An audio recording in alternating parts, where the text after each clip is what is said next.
my collection, it's more about the classics.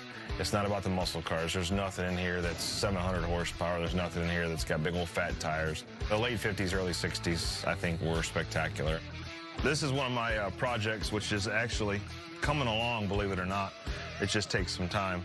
It's a 36 4.3 window coupe, and I have the end goal here. So we're getting there, but it's going to be a little while. The Roadster over here, 28 Ford Roadster, is my very first hot rod. I've had it for years. Pretty cool car, all steel, flathead, Offenhauser heads. You know, everything's pretty correct, really cool.